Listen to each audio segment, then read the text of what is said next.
سعدیہ آپ ہمارے ساتھ موجود ہیں. قیامت کے روز سب سے پہلے کن لوگوں کا فیصلہ ہوگا یہ بتائیے. بسم اللہ الرحمن الرحیم. اپنے اس سوال سے پہلے میرے ذہن میں ایک حدیث مبارکہ آقا علیہ الصلوۃ والسلام کی مفہوم اور وہ میں یہاں چاہتی ہوں کہ وہ اس وقت کی ضرورت ہے کہ یہاں بیان کرنی چاہیے کہ آقا علیہ الصلوۃ والسلام صحابہ کرام کی مجلس سجی ہوئی تھی. آقا علیہ الصلوۃ والسلام نے فرمایا ایک شخص کے 3 بھائی تھے. اس پر نزع کا وقت آیا تو اس نے اپنے پہلے بھائی کو بلایا اور پوچھا کہ میں مر جاؤں گا, میرے ساتھ کیا کرو گے؟ کہا تم مر گئے تو تم ایک طرف اور میں ایک طرف. تو صحابہ کرام علیہ رضوان نے عرضی پیش کی, رسول اللہ صلی اللہ علیہ وآلہ وسلم اس بھائی سے تو کوئی تعلق نہیں رکھنا چاہیے. آقا علیہ الصلوۃ والسلام نے فرمایا اس نے اپنے دوسرے بھائی کو بلایا اور پوچھا میں مر گیا تو میرے ساتھ کیا کرو گے؟ کہا تم مر گئے تو میں تمہارے کفن دفن کا انتظام کروں گا, نماز جنازہ پڑھوں گا, جیسے لوگ دفنانے جاتے ہیں دفناؤں گا, واپس آتے ہیں واپس آ جاؤں گا. پھر تیسرے بھائی کو بلایا, پوچھا کیا کرو؟ کہا تم پہ نزع کا وقت ہوگا, تمہیں کلمہ یاد دلاؤں گا, تمہاری مدد کروں گا, پھر تمہارے کفن دفن کا انتظام, سارے معاملات, قبر میں لوگ دفنائیں گے, واپس آئیں گے, میں ساتھ ہی چلا جاؤں گا, پھر حساب و کتاب میں تمہارے ساتھ کھڑا ہوں گا, تم دیگر معاملات سے گزرو گے, تم جنت میں جاؤ گے, میں ساتھ چلا جاؤں گا. آقا علیہ الصلوۃ والسلام نے فرمایا اب سنو, اس کا پہلا بھائی اس کا مال تھا, آنکھ بند ہوئی, مال ایک طرف انسان ایک طرف. پھر اس کا دوسرا بھائی اس کے رشتہ دار ہیں کہ جن کے لیے وہ ساری زندگی, اس کے جان پہچان والے سارے لوگ ہیں, ساری زندگی ان کے لیے وقف کرتا ہے لیکن وہ بھی قبر کے سپرد کر کے واپس آ جاتے.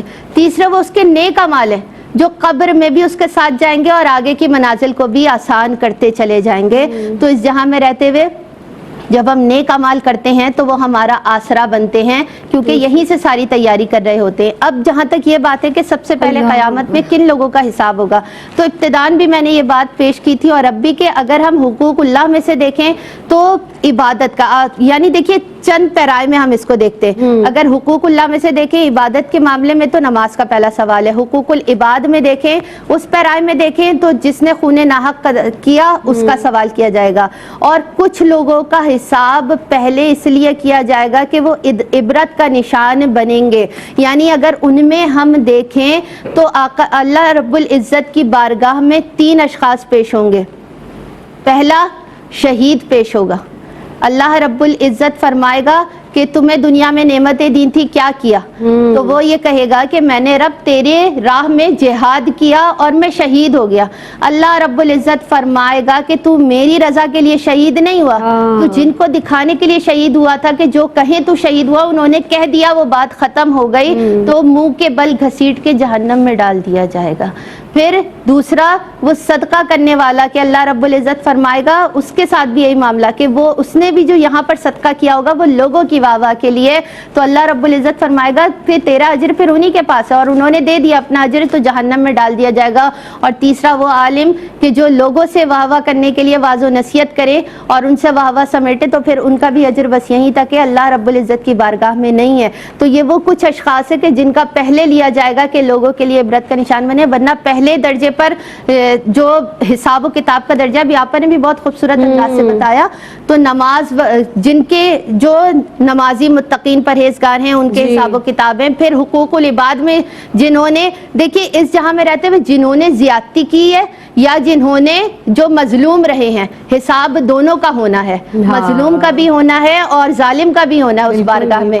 بس فرق یہ ہے کہ جب مظلوم کی آہ کے درمیان کوئی پردہ حائل نہیں ہوتا تو وہ اس بارگاہ میں اجر جب طلب کرتا ہے تو پھر اس کا بدلہ اللہ رب العزت لیتا ہے کہ ظالم کی نیکیاں مظلوم کو دے دی جاتی ہیں, مظلوم کے گناہ ظالم کو دے دیے جاتے ہیں.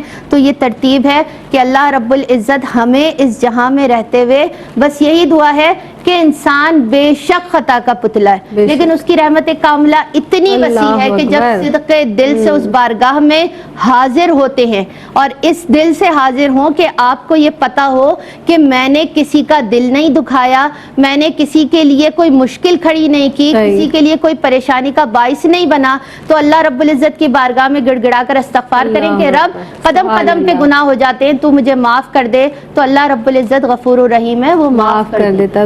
بے شک حدیث مبارکہ کا مفہوم ہے نا کہ نبی کریم صلی اللہ علیہ وسلم قبرستان میں جنازے میں موجود، جنازے پہ کسی کے موجود ہیں قبر کے پاس، صحابہ رضوان اللہ علیہم اجمعین فرماتے ہیں کہ آپ رو رہے ہیں یہاں تک کہ سامنے کی جو مٹی ہے وہ آنسوؤں سے تر ہو گئی۔ تو اللہ کے رسول صلی اللہ علیہ وسلم نے کیا ارشاد فرمایا کہ اے میرے بھائیوں، صحابہ سے مخاطب ہو کر فرمایا اے میرے بھائیوں تم بھی اس طرح کے دن کے لیے تیاری کر لو۔ تو تیاری کرنی ہے جناب ہمیں اس دن کی کہ جب ہمیں بھی قبر میں اتارا جائے گا، ہمارا بھی حساب و کتاب ہوگا اور ہمیں بھی اپنا حساب و کتاب کے بعد ہمیں بتایا جائے گا کہ کیا ہمارا انجام ہوگا۔ اللہ اکبر۔